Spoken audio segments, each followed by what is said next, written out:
बुधवारी सकाळपासूनच मनमाड रेल्वे परिसरात धावपळ सुरू होती। काहीतरी विपरीत घडलंय या धास्तीने सगळे एकदम दबावाखाली दिसत होते।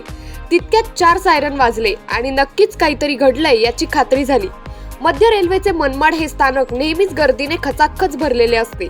या स्थानकावर सुरक्षाचे सर्व मापदंड पाळत असताना जर काही चूक झाली आणि रेल्वेचा मोठा अपघात झाला तर काय, यासाठी रेल्वे सदैव तैनात असते। पण आज सकाळी 11 वाजेच्या सुमारास मनमाडमध्ये एनडीआरएफच्या टीमने मदत करणाऱ्या गाड्या दिसल्या। काहीतरी घडले आहे या कुतूहलाने नागरिकांच्या मनात शंका आली। एनडीआरएफची टीम आणि सोबत रेल्वेची अपघात नियंत्रित करणारी टीम यांचा संयुक्त सराव असल्याने रेल्वेच्या कोचिंग विभागात अपघात घडल्यानंतरचे मदत कार्य व त्यासाठीची तत्परता यांचे प्रात्यक्षिक करण्यात आले।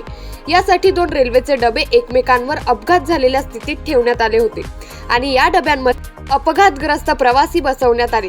त्यांना जखमी अवस्थेत वाचवण्यासाठी 140 टन वजनाची क्रेन सुसज्ज करण्यात आली होती।